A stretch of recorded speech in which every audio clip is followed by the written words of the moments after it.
What do we mean when we say that something is violent? Or what makes one thing brutal but another simply violent? And what do we do when a film combines its violence with other elements? For the sake of your time and mine, today we'll focus on the aesthetics of violence and leave room for you to look into specific instances and intersections.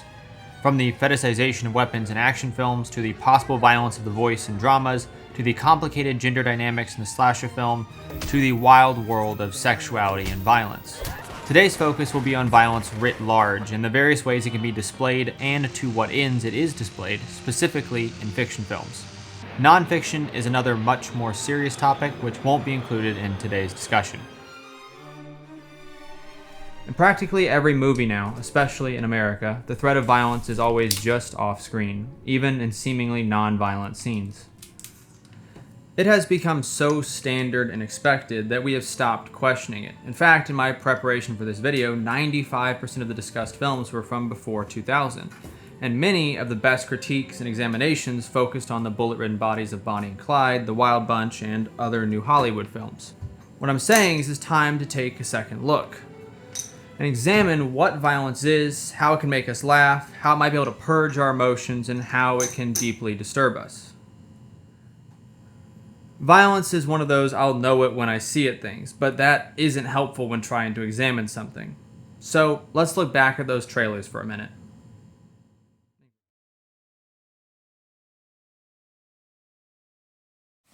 Horror and action are often the first two genres that come to mind when discussing violence, and horror is seen as the most violent genre. Technically speaking, more people die in a Marvel movie than any horror film. We just see the bodies in one and not the other. The term violence, and what it means to be ultra-violent, is nebulous and ever-shifting depending on the genre, culture, and even the person.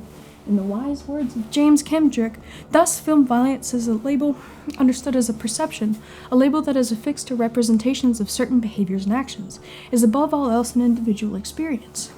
It's not just some governing body that knows violence when it sees it, but it's to each of us as individuals and as a collective and how we see and react to violence.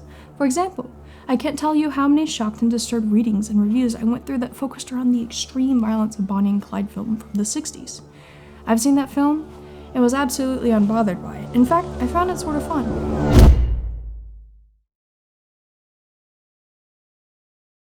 Even if violence is based on perception, Kendrick says this doesn't let us off the hook of trying to set some parameters in place.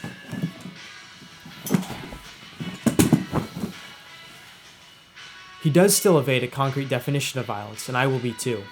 One thing I will offer up, though, is that from my perspective, it is best to avoid muddying the waters by bringing in emotional violence, like yelling, coercion, etc.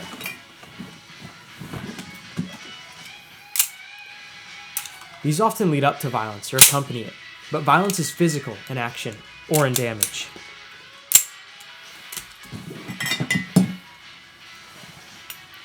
So even if it is personal and shifty at its base, the first step to our understanding of violence is the physical aspect to its representations of certain behaviors and actions.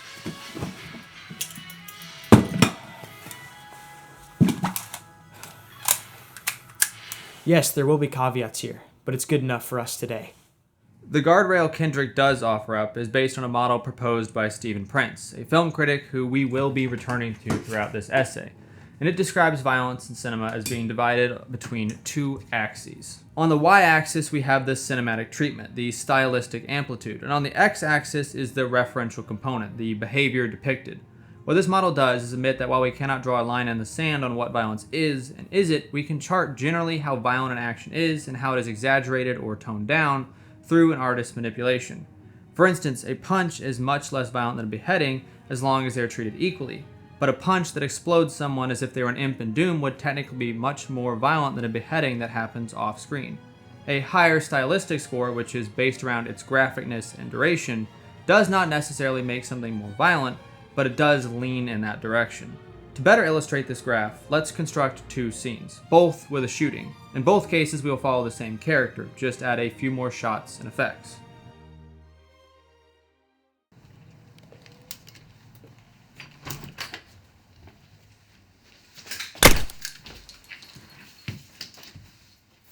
On the graph, we would plot this here. Low on the stylistic element, but higher on the referential element. Now, let's do this all again.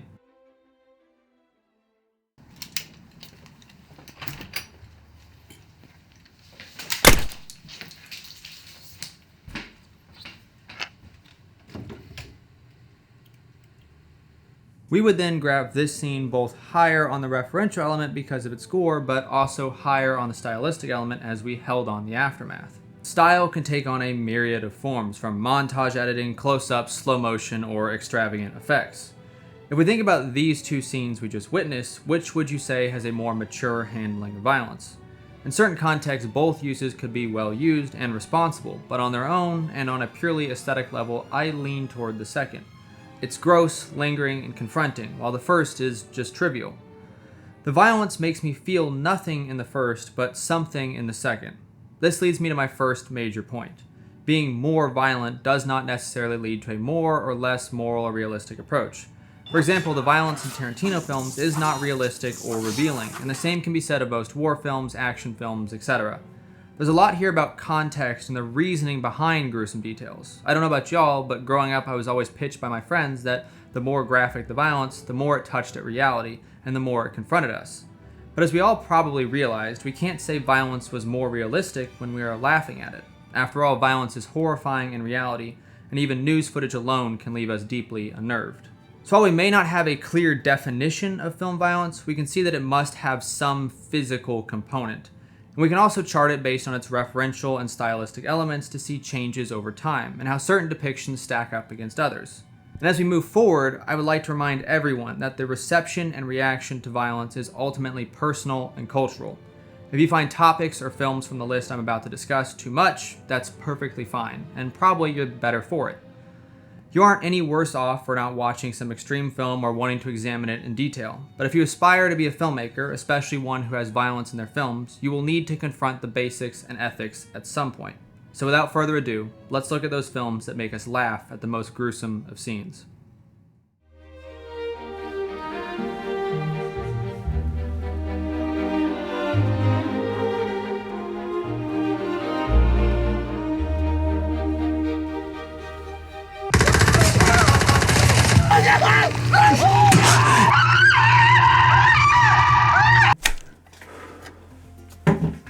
That's the last bit.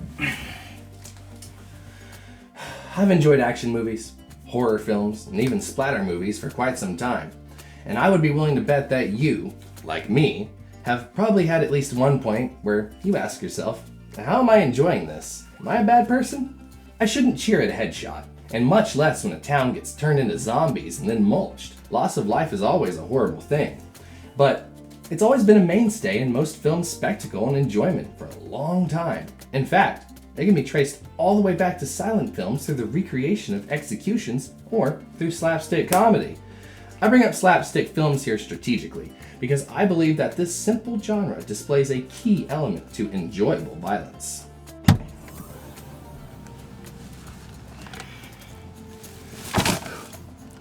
Slapstick films demonstrate how the lessening or removal of the sanctity of the body can lead to enjoyment.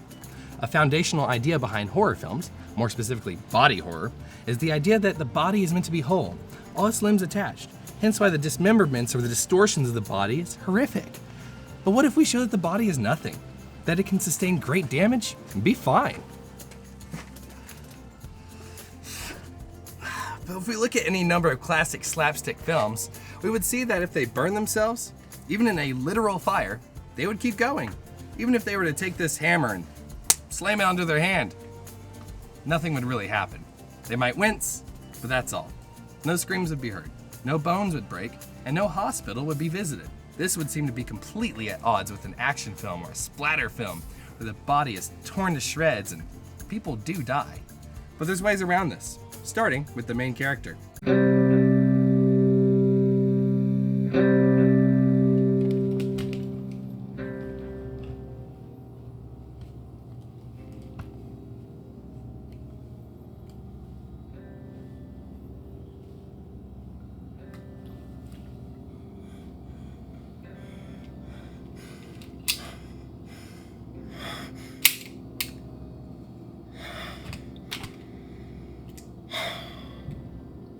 Look at any action film, and you can see these same principles, just to a somewhat lesser extent. In an action film, the body is still safe. It just has a little longer recovery time than in a slapstick film. This is just the first step in our puzzle, though, because it guarantees that the audience surrogate is safe, which definitely constructs a wall. But what about the mangled bodies that surround our main character? In your typical action film, we would never have a moment like this, a recognition of the dead. Unless, of course, it's done to build sympathy for a fallen comrade. But even then, it's more of just a plot device. Instead of these moments of recognition, we get a spectacle. We no longer wince at blood or guts. Or if we do, it's tinged with enjoyment because we want to know, how did they do that? Whether it's the gun fu of John Wick and its physical excellence or the technical excess of horror films, we marvel at what the characters or the people behind the camera can accomplish because its excess of ability and detail fulfill our want to see something new. This helps to explain why practical effects are so important in action, and especially horror films, because they put up a wall to our emotions instead of cultivating our problem-solving abilities and technical amazement. This very amazement, or more precisely, aesthetic enjoyment, can be seen as inherent to film. Stephen Prince says, "The medium inevitably aestheticizes violence. The arousal and expression in cinema of negative emotions, fear, anxiety, pain, typically occur as part of a pleasure-inducing aesthetic experience." He goes on to discuss how the aesthetic of films themselves, from montage to music, creates an aesthetic that inherently distances the viewer from violence and its impacts. The quick cuts hide the true detail, and the lingering gore creates detail so in excess that it can only become a spectacle. But if film makes violence inherently enjoyable, when it shouldn't be and isn't in reality, then why is it seen as a positive?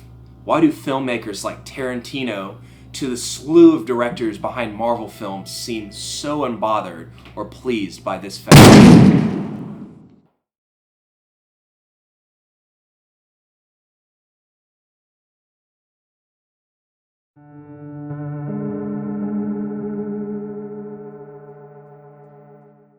If you have studied film for any time, or just peeked into conversations surrounding horror films, and even sometimes action films, you've probably come across the idea of catharsis, or in long form, a purging of negative emotion. The basic idea here is that extreme violence acts as an outlet for our darkest desires and emotions. Since art and film are all fantasy, this letting loose of our inherent animalistic tendencies is viewed as inherently good and safe. This idea has its roots in Aristotle's Poetics and was further updated in Artaud's work on the theater of cruelty. On the face of things, this theory has some weight. We often talk about film as a place for fantasy to thrive, and we often go to witness feats of heroism and physical ability we would never dream of attempting in real life. So why can't the same be true of violence as well? Why can't these cuts and bruises be turned to good? The answer is rather simple, and is in fact just as logical. Think for a moment about how we rail against sexual depictions of women, harmful stereotypes of minorities, or praise for materialism. In our attacks on these ideas, we point to the fact that media shapes how we live our lives, how it can normalize behavior, and how it can hold progress back. But of the simple truth that displaying undesirable behavior applies to other extremes of representation, such as stereotypes, then it has to be true here as well. In fact, while the social science behind violence is foggy at best, there's a consistent evidence that violent films lead to higher forms of aggression, at least in the very short term. This is still relatively speculative, but a society that views violence as necessary, as enjoyable, definitely has at least a small problem. I would posit that the violence that permeates our screens can do nothing but numb us to real-world violence, especially as it becomes more and more mediated by screens. If you want to test the limits of catharsis theory, I would point to none other than Martyrs, a film that subjects the viewer and characters to every sort of conceivable violence, from guns to torture and even skinning. This film's final revelation is the greatest representation of catharsis theory ever put to screen, yet it is too much for most, and for the initiated it is a rite of passage. In my own experience, I can say that its concept and scripting left me technically amazed, never imprinting me with the true depravity of violence or its consequences. In other words, for all its virtuosic swings, it inherently represented the failing of its own idea by disgusting many and becoming a talking point for others. It sounds awfully nice to justify torturing ourselves and our psyches with some of the most extreme violence we can access, without crossing the barrier into real recordings, by saying that we are becoming better, curing our inhibitions. But that's all it is. Talk. At the end of the day, we are softening ourselves to atrocities. Now, all this being said, catharsis theory does still have some weight, because it is partially right, or at least points to something right.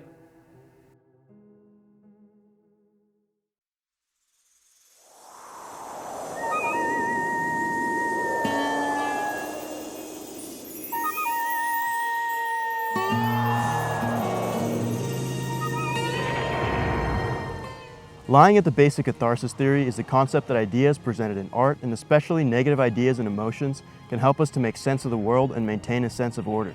When it goes awry is by thinking that negativity can drain out other negativity, fighting fire with fire. If we look at action, horror, and especially old westerns, what we begin to find is justifications, boundaries, and laws for violence.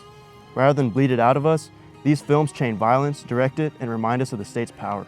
Let's turn for a second and look at what various films tell us about violence.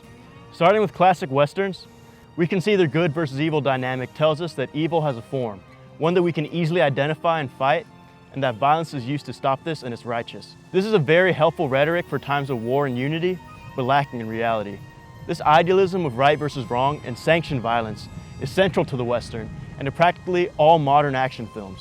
In fact, sometimes we excuse horrible torture or excess in our heroes, when we would condemn the villains for the exact same thing. As for horror films, and especially slashers, we can see in their tropes of sex and drugs leading to death a conservative worldview that seems unexpected given its extreme content.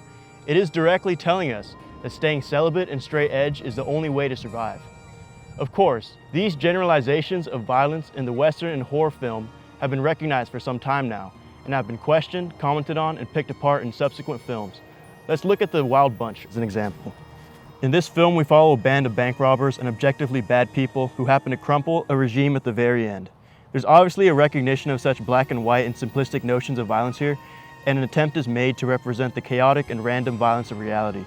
The spasms of the gun battles, innocent deaths, and the final demise of everyone involved in the conflict all move us towards reality, but on its way it slips into enjoyment. Its examination turns into revelry as it spends too much time on the idea, its details, and possibilities. Violence isn't horrifying when it makes logical sense or when it is aesthetically bracketed.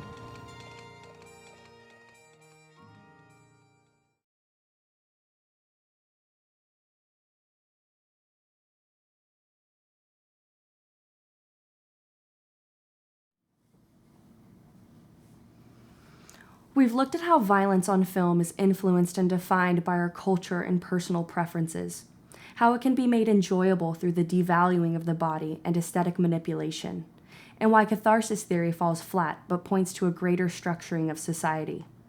Now it's time to turn our focus towards ethical violence, violence that truly disturbs and moves us. There are a few films that achieve this effect, and the first that comes to my mind are films such as the serial killer film Angst, one of the few truly anti-war films Come and See, and finally the home invasion film Funny Games.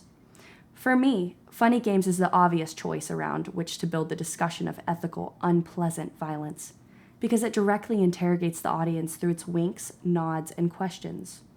At every turn, it asks if we are enjoying this, if we want a satisfying, realistic conclusion, which just so happens to be the death of an entire family. Michael Haneke constructed this film with the oversaturation of violence, especially in Hollywood, as his target, which does explain why he went on to remake this film in America. All the winks and questions this film addresses us with are perhaps some of the most immediately startling elements, but they are also some of its most superficial critiques.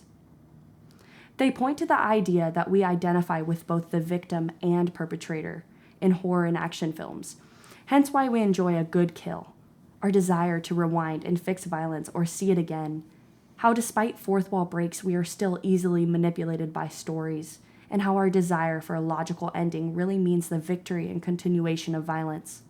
All good points, but they have been observed and cataloged elsewhere. For me, the true genius of this film lies in its aesthetic approach.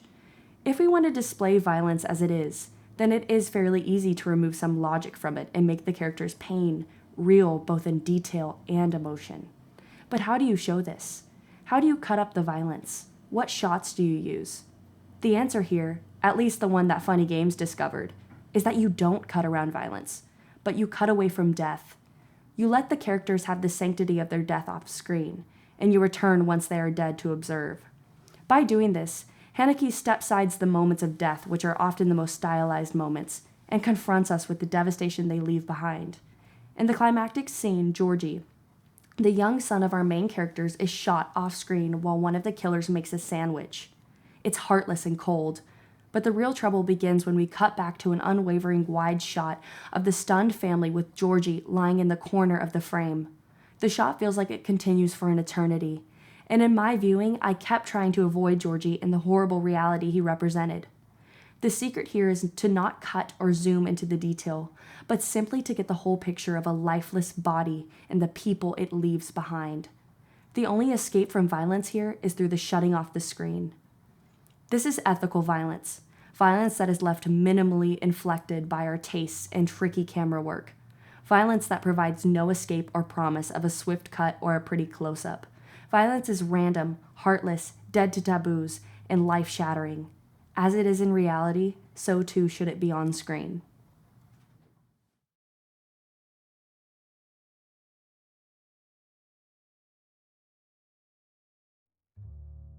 So we're back from the movies with a lot to digest and sort through. And as we start to unpack all of this and what it means for us as viewers and as filmmakers, I want to remind everyone one last time that our reception of violence is cultural and personal, and the conclusions I am seeking out come from the culture I'm a part of and the personal history I have with violence inside of film and outside of it. That being said, I ask that you don't just use this to dismiss the things brought up in this video as a basic excuse. Instead, take the ideas, internalize them, and test them. Some may be good, some may not be, but that's for us to figure out. Now, for those of us who are viewers, I think there's a pretty clear point to be gleaned from all of this. We enjoy violence and have been supporting it with our money for a long time. In fact, even our ancestors were supporting it. And I'm not advocating for you to stop watching things you enjoy either, because to be frank, I still watch horror films and action films, even some of the most extreme examples of both, just not all the time. This is personally where I've chosen to sit, and it isn't a struggle for me. I was beginning to be fatigued by violence before I even started this research, and in the face of systemic issues and everyday violence, I felt that films were acting irresponsibly, which naturally led me to watch less and less. When I do choose to support action or horror films, I try to hunt down those whose redeeming qualities, unique perspective, or just their overwhelming creativity bring something to shadow over the violence, or at least make it a little bit more palatable. Now, for us filmmakers, we have to be a little bit more intense. First off, we're naturally going to have seen much more than the average viewer. Probably. Hopefully. This means we're going to have a much higher tolerance for what is acceptable, and we'll have to keep this relatively in mind while writing and creating, so we avoid pushing the envelope ever further for no reason. After this, we are also directly responsible for what we put out into the world and what type of world that helps to create. So naturally, it's a lot of fun to have a lot of good kills, cool kills, backflips, gore everywhere, but before you commit that pen to page or image to a file, stop, just for a moment. Ask yourself if the story you are telling and the world that you want to live in are along the path your conceptions and ideas lie on. Fun and it's what I like are weak justifications for anything, but are acceptable when it comes to your favorite ice cream, not a large cultural production. In fact, I would say many modern movies are harmed by an overemphasis on violence, especially of the grotesque nature, oftentimes creating a spectacle that distances the viewer rather than pulling them in. And if you want a case in point here, go and watch Brawl in Cell Block 99, a movie that begs for you to take it seriously while reveling in its practical effects. There are periods for everything. The pendulum will always swing back and forth, and perhaps in the future there will come another time ripe for fun, frivolous violence. But the saturation point has been reached in modern society on the screen, and it is threatening to bleed ever more out into our reality. So all I beg of you is to pause and check yourself. You and I and our ideas aren't valid just because they are ours, and we have to be critical of each other and ourselves in order to secure a better future for the world and for film as an art. Now, this isn't easy, and since film is a business, it incentivizes for violence to be fun, because true horror and disgust doesn't sell that many tickets. In my research, there was actually one quote from John Bailey, the cinematographer behind films such as How to Lose a Guy in 10 Days and Mishima: Life in 4 Chapters, that crystallized the problems filmmakers will face, especially directors. Speaking of his time directing China Moon and his decision to try and make the violence more realistic in a certain scene, he noted, "The final irony was that my effort to deal with violence and death responsibly proved not to be too violent, but too much of a downer." Whether you're a filmmaker or just a viewer, it's not going to be easy for us to collectively consider our positions and ideas and work towards a more refined, mature place. But when/if we do achieve it, we and the world will be all the better for it. And with that, I bid you adios.